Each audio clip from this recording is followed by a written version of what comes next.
Yang keempat, jangan simpan harta kita di atas dunia ini lagi. Semua harta kita mesti diusahakan dihantar ke akhirat Allah. Sebelum kita mati, masuk dalam kubur seorang-seorang. Balik nanti tengok harta kita yang ada. Jangan simpan harta di atas dunia. Cari harta ni untuk siapa? Cari ni untuk kita. Harta ni mesti dibawa sampai ke akhirat. Jangan cari sampai hujung nyawa, kita dah kumpul harta banyak-banyak, kita mati masuk dalam kubur seorang-seorang. Kita kena jawab terhadap harta di atas tadi. Jangan tuan-tuan. Cari harta ni untuk diri kita. Macam mana cara untuk diri kita? Hantar ke akhirat. Macam mana nak hantar ke akhirat sekarang? Dalam hidup kita, wakaf, zakat, sedekah, hibah. Ni satu cara yang Allah ajar menghantar harta ke akhirat. Cara dia demikian. Macam kita pergi ke Mekah, cari beli barang banyak-banyak, kita tahu barang ni tak boleh bawa naik atas kapal terbang. Nak buat macam mana? Pos. Sampai dah ke Malaysia, buah kurma, air zam-zam, dah sampai semua. Tuan kat Mekah lagi. Demikian juga kita. Cari harta ni untuk siapa? Cari untuk kita. Tuan-tuan datang daripada negeri berbeza-beza, datang ke Felda Palung ni. Kita duduk di Felda kita ni, cari harta kita. Untuk siapa? Untuk kita lah. Macam mana untuk kita? Sedekah, wakaf, infak. Ni cari harta, banyak ada harta, rumah besar lah semua. Kita tanya, untuk apa? Untuk bekalan hari tua, Ustaz. Siapa yang ajar? KLWSP, Ustaz. KLWSP ajar untuk simpanan bekalan hari tua. Tak betul langsung. Bila dah tua, kita tak boleh guna dah harta tersebut. Ramai mana orang kita, Allah tak benarkan dia guna lagi harta. Duit dalam akaun bank ada puluhan ribu lagi. Ada orang yang ratusan ribu duit dalam bank, akaun bank. Tapi masa dia hidup tinggal 2 bulan lagi. Bila dia nak habiskan ratusan ribu ni? Bila dia nak guna ni? Dia mesti hantar ke akhirat. Dia simpan. Dia nak makan apa lagi yang dia tak makan atas dunia? Dia nak rumah sebesar mana lagi rumah ni? Dia nak kereta semewah mana lagi kereta yang dia nak dalam hidup dia? Dia nak makan apa lagi? Nak makan daging tomahawk, gigi dah tak ada. Nak makan manis-manis, dah ada kencing manis. Nak makan shell out, dia dah ada go out dalam hidup dia. Dia nak apa lagi dalam hidup dia? Nak sebut demikian.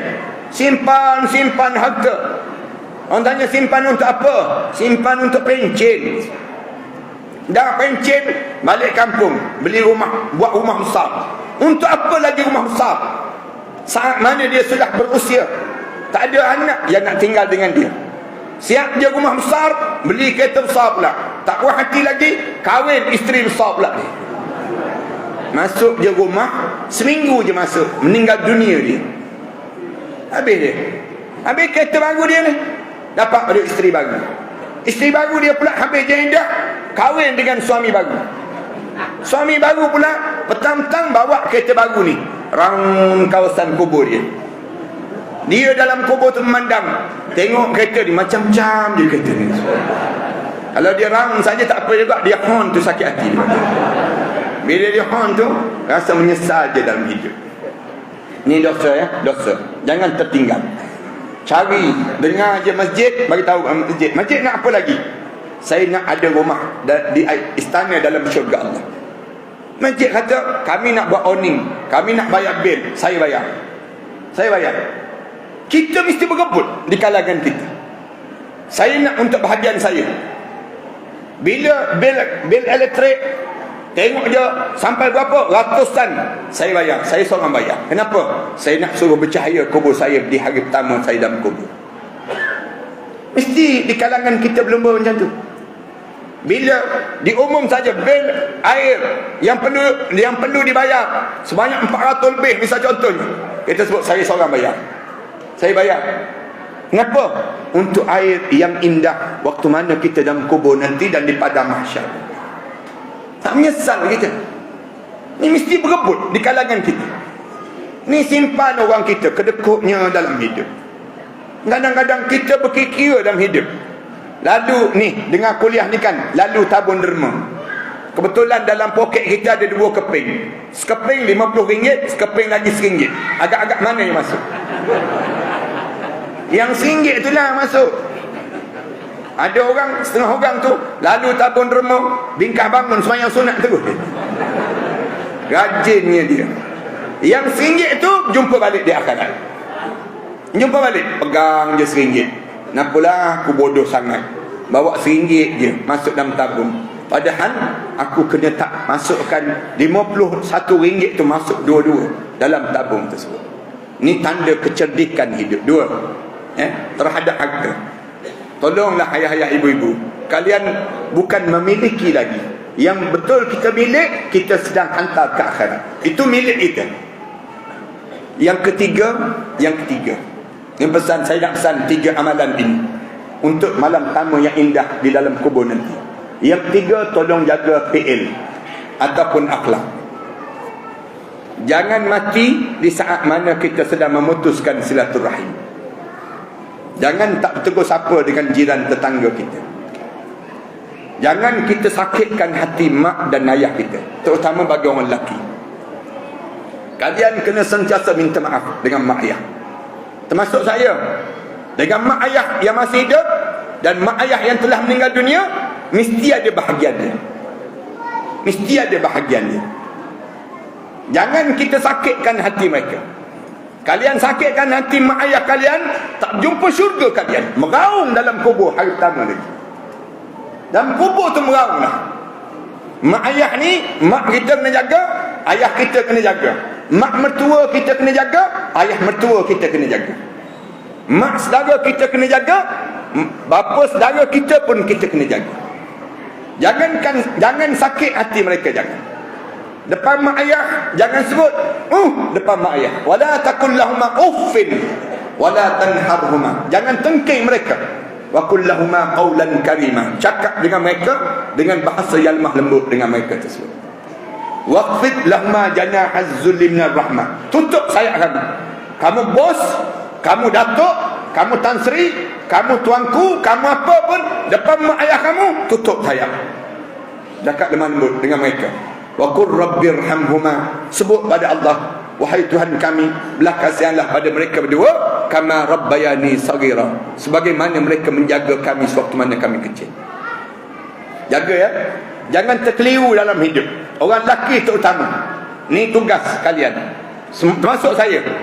Manakala orang perempuan, tolong jaga hati suami kalian. Jangan angkat suara depan suami. Jangan tinggikan suara depan suami. Orang perempuan, kalian angkat suara depan suami, hancur lebur amalan-amalan kalian. Jangan tengking suami, jangan. Cakap lemah lembut dengan suami. Suami ni, bila dia cakap kasar depan dia, dia simpan je dalam hati. Ni perangai suami. Bila dia simpan dalam hati, sakit hati dia, berpenyakit hati dia. Penyakit apa? Kebanyakan orang lelaki yang kena, bila isteri tengking cakap kasar depan dia, angkat suara depan dia, dia kena penyakit. Penyakit apa? Penyakit takut bini. Takut dengan isteri. Dalam tak sedar, dia sanggup tipu mak ayah dia kerana nak jaga hati isteri. Hati-hati ya orang perempuan. Kalau sampai peringkat suami kalian dah mula jadi takut pada kalian, Habis kalian masuk dalam kubur, kalian akan meraung dalam kubur sekejap lagi. Hari pertama dah meraung lah. Kenapa terdiam semua orang lelaki? Macam pernah kena. Nak sebut malam ni bawa perasan Ustaz. Bawa perasan. Selama ni tak pernah perasan punya. Takut dengan isteri dia tu. Elok tengah minum air dekat kedai dengan saya ni. Tengah minum tu, bunyi telefon, kering, puk, jatuh gelas dia tu. Saya kata, kenapa? Isteri saya telefon Ustaz. Iyalah, kenapa isteri telefon sampai jatuh lah? Isteri saya gagang Ustaz. Gagang dia. Ya ke isteri telefon? Ya, dia kata. Tak percaya. Dia pun kata, ni isteri saya. Saya jawab, tolong jawab dengar. Dia pun tunjuk isteri dia. Dia tulis Harimau Lapar, nama isteri dia. Harimau Lapar terus dia letak. Saya tanya pada dia, jawab. Dia pun jawab. Dengar sound, buka je. Assalamualaikum. Assalamualaikum. Tu isteri terkena tu. Kat mana? Kata isteri. Dia pun jawab, sedang minum. Minum dengan siapa? Dengan Ustaz Ahmad Dasuki. Ustaz Ahmad Dasuki mana? Ustaz yang cerita bab mati itulah. Bila dia mati? Nak sebut ni. Kita dengar ni ada jugalah orang macam ni. Oh, dia tengking suami dia. Amat lagi kena balik. Suami dia kata kejap lagi abang balik. Tak ada, balik sekarang. Balik! Dia sebut. Balik itu dia pun tekan terus handphone dia. Saya balik dulu Ustaz. Padahal dia tu ustaz juga tu. Ustaz pun takut bini dia. Jangan sampai tahap demikian. Ibu-ibu, jangan buat sampai demikian. Madu kita depan. Di dunia pemadu, di akhirat nanti pemadu. Jangan berkasar dengan suami kalian. Kalian berkasar dengan suami kalian, hancur lebu amalan kalian. Sebagaimana orang lelaki tak boleh berkasar dengan mak ayah, tak boleh berkasar dengan mak mertua, ayah mertua. Ayah kalian, dia tak berkasar. Kalian pun jangan berkasar dengan suami kalian. Ni kaedah rutin hidup kita. Orang lelaki pun jangan berkasar dengan isteri dia. Sepak terajang isteri, dosa dipanggil demikian. Kita kena bercakap dengan keadaan suara yang lemah lembut di kalangan kita. Untuk apa kita nak berkasar? Di saat mana kalian sedang berkasar, di masa tersebut hati kalian sedang menjurang, semakin jauh di antara satu sama lain. Nak marah macam mana pun, bahasa lemah lembut dalam hidup kita. Ini kena jaga di kalangan kita. Nak suruh apa dia? Tak datangnya syaitan dan selamat rumah tangga kita. Dosa kita apa lagi yang akhir sekali? Dengan anak yatim. Dosa dengan anak yatim. Tak peduli anak yatim, dosa. Tuan-tuan kena tahu berapa orang anak yatim di kawasan ini. Dan setiap anak yatim mesti dijaga oleh setiap orang mukmin. Mesti ada orang ni jaga keluarga orang ni, orang ni jaga keluarga orang ni. Mesti dijaga demikian. Itu yang dibuat zaman Rasulullah sallallahu alaihi wasallam. Anak yatim ni zaman Rasulullah tak ada seorang pun yang dihantar ke rumah jagaan anak yatim. Ada. Zaman Rasulullah mana ada rumah jagaan anak yatim? Semua anak yatim tinggal dengan ibu dia. Ibu yang kematian suami ini. Begitulah mereka. Kemudian Rasulullah hantar sahabat-sahabat pergi jaga rumah ni, jaga rumah ni. Setiap lepas asar dia, Rasulullah akan pergi pastikan sahabat-sahabat pergi ke rumah-rumah mereka tersebut. Zaman kita tak peduli langsung anak yatim. Sampai anak yatim menangis, tak tahu nak cerita masalah hidup dia dengan siapa. Anak yatim tak boleh nak cerita. Dia tak boleh bayar yuran sekolah.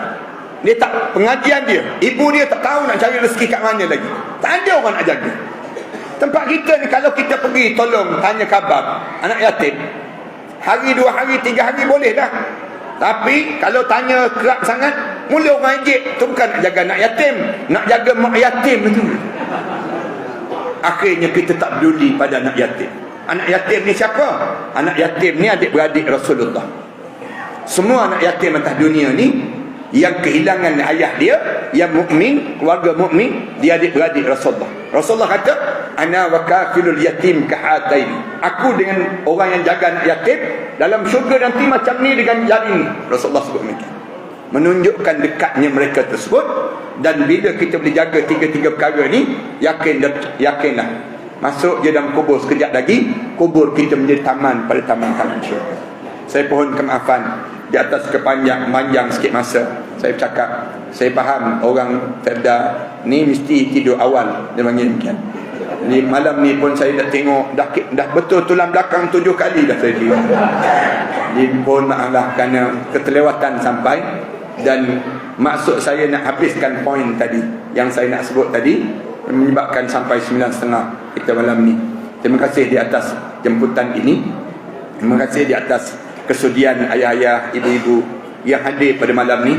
Mari kita sama-sama berdoa. Mudah-mudahan semua yang hadir malam ni di kalangan ahli syurga Allah SWT. Kubur kita di antara taman-taman syurga. Kita harap dengan kehadiran kita ini mendekatkan lagi kekuatan kita kepada Allah dan kita masuk di kalangan hamba-hamba Allah yang saleh. Terima kasih sekali lagi di atas jemputan ini. Mudah-mudahan Allah rahmati kita semua. Sebelum kita baca doa ni tuan-tuan, belakang nanti ada beberapa buah kitab yang saya karang. Kitab ni di antara hadis-hadis Rasulullah bercerita tentang mengenai kematian. Makna mati itu apa dia? Dan kalau ada ustaz-ustaz yang boleh ajar hadis-hadis ni, sesuai lah di masjid-masjid di Selangor dan beberapa buah tempat yang lain ni, dah mula buat kuliah di rumah Allah pada malam-malam lepas maghrib. Begitulah cara mereka lakukan. Saya karang beberapa buah kitab tuan-tuan, termasuk persiapan menjelang kematian. Dekat-dekat nak mati, nak buat apa dia? Orang kita ni dia tak tahu nak buat apa dia. Nampak dah tanda mati itu sedang berlaku. Ataupun doktor bagi tahu, tuan, oksigen tuan semakin menurun, tuan perlu ditidurkan. Bila tahu saja perlu ditidurkan, tuan-tuan ambil kitab ni, tuan-tuan baca pada muka surat 47, doa ni. Doa ni Rasulullah ajar kepada Abu Hurairah. Abu Hurairah ajar pada keluarga dia. Kemudian sampai saya belajar di Universiti Al-Azhar Mesir, guru saya ajar baca doa ni. Kemudian saya ambil doa ni untuk jadikan amalan. Jadi tuan-tuan buatlah amalan di kalangan keluarga kita, untuk supaya Rasulullah kata kalau kamu tidur, lepas pada itu kamu tidur, kamu ditidurkan, kemudian kamu mati. Kan ramai kan bobo ni dalam Covid ni, orang ditidurkan kemudian mati, tak boleh bangun-bangun dah pada diri dia mati dengan cara demikian. Sebelum dia tidur itu, dia tahu dah penyakit ni baru mati, dia baca doa ni. Rasulullah kata masuk saja dalam kubur, jenazah dia diharamkan dihumban dalam api neraka Allah, dan dia di kalangan ahli syurga Allah SWT. Ni beberapa buah kitab dah saya karang. Kitab ni tuan-tuan bagi hadiah pada keluarga kita, bagi hadiah pada mereka yang sakit. Kalau tuan-tuan ziarah orang sakit, saya cadangkan bagi hadiah kitab ni. Jauh lebih baik daripada kita bagi durian, nangka, mempelam tu. Kita bagi kitab ni, dia faham lah maknanya mati dah tu, senang kita. Nak sebut tak tergamak sangat dia bagi kita. Jadi kita buat amalan ni. Ustaz-ustaz, ustazah-ustazah yang hadir malam ni, kalian boleh buat kuliah kalian di masjid-masjid. Dalam ni ada 3 bab. Kalian mengajar, buat kuliah.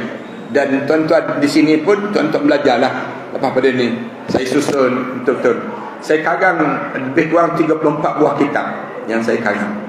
Dan karangan yang saya karang ni saya gunakan untuk dana yang saya dapat tersebut, saya gunakan untuk membiayai anak-anak tahfiz yang menghafal Quran. Di belakang saya ni ada lebih kurang 6 buah sekolah tahfiz. 6 buah sekolah tahfiz. Saya ambil anak-anak yatim, saya tanggung mereka menghafal Quran. Saya buat di Jalan Tok Pahang, saya buat juga di Kuala Terengganu. Saya bangunkan ma'at tahfiz di Temangan Macang Kelantan. Kemudian saya bangunkan juga di Pulau Langkawi. Sekolah yang saya tadi, saya di Pulau Langkawi lah. Saya ziarah sekolah saya yang dilanda banjir, turun air yang banyak daripada bukit, daripada Gunung Raya. Sekolah saya tersebut di antara Gunung Raya dengan Gunung Mak Cincang. Kalau tuan-tuan pergi ke Pulau Langkawi, ada kabel car. Dekat kabel car, saya beli tanah di situ, saya wakafkan tanah tersebut untuk membina. Saya ambil anak-anak yatim dan kita tanggung orang miskin menghafal Quran. Seorang-seorang sebanyak lebih kurang RM3,500. Kalau ada anak-anak yatim di kawasan ini nak menghafal Quran, kita tanggung sepenuhnya. Mereka menghafal Quran. Tanggung. Saya dah buat lebih kurang 14 tahun dah. Saya bangunkan ini dengan cara macam ni lah. Saya kuliah, kemudian saya sebut. Saya tolong di selatan Thailand. Di selatan Thailand, bila bapa mereka tembak mati anak-anak yatim piatu, saya ambil anak yatim piatu tersebut. Saya tanggung mereka menghafal Quran. Asalnya 22 orang. Sekarang ada lebih kurang 840 orang belajar yang menghafal Quran. Alhamdulillah, tiap-tiap bulan saya hantar dana pada mereka sebanyak lebih kurang RM30,000 hingga RM50,000 sebulan bagi membiayai mereka. Macam mana cara saya buat? Saya suruh mereka bela lebah. Lebah tersebut hasilkan madu. Madu tu, ni madu yang mereka dapat ni. Madu ni mereka letak depan mereka, mereka bangun tahajud malam-malam, doa pada Allah. Dan madu ni mereka hantar ke Shah Alam. Saya gunakan untuk perubatan Islam. Orang yang kena sihir, saya kata minum air madu. Minum tu muntah, keluar benda yang pelik-pelik tu badan. Orang yang kena, orang kita kan ramai kena penyakit-penyakit yang macam-macam pelik-pelik yang berlaku. Saya gunakan untuk rawatan Islam lah. Sebab ada di kalangan kita yang kena gangguan saka. Saka ni mimpi air banyak, kemudian mimpi rumah lama, kemudian mimpi menyusu bayi, tidur malam bunyi gigi, krak gigi dia bunyi, itu tanda gangguan saka. Saka ni masalah, kena gangguan saka. Tapi kalau kena gangguan pusaka, tak masalah. Yang tu senyum-senyum dia. Saya dapatkan dalam bentuk lotion macam ni. Lotion macam ni. Tuan-tuan belum tidur malam, tuan-tuan sapu dekat ujung-ujung jari, dan tuan-tuan selawat dekat belakang. Jangan banyak sangat, sikit je. Kerana kalau kita ada gangguan, biasanya dia akan panas sangat. Dia akan rasa pelik, rasa nak muntah dan sebagainya. Jadi kita sapu sikit-sikit je. Sikit-sikit je kita sapu. Lama-lama dia akan keluar pulih ke badan kita ni sendiri. Kalau tuan-tuan ada kesempatan lagi, tuan-tuan baca ayat-ayat ru'yah ni dalam keluarga masing-masing. Ayat-ayat ru'yah ni, tuan-tuan dapatkan ayat ru'yah ni, baca ramai-ramai dalam keluarga kita. Mudah-mudahan keluarlah gangguan-gangguan tersebut daripada diri kita ni. Kalau tuan-tuan tak dapat yang lain pun, tuan-tuan ambil pamphlet ni lah. Saya sedang siapkan masjid di Pulau Langkawi tu. Saya nak siapkan masjid, dan dah hampir lebih kurang 70% dah siap masjid tersebut. Saya buat juga yang disebut di Kuala Terengganu, masjid juga. Kalau tuan-tuan ada niat untuk arwah ayah, arwah mak kita, pergi mana-mana bank, diri depan mission bank tu, semayang sunat istikharah dulu senang ini. Nak impak tak impak, nak derma tak derma. InsyaAllah mudah-mudahan berpanjangan lah pahala tersebut, insyaAllah.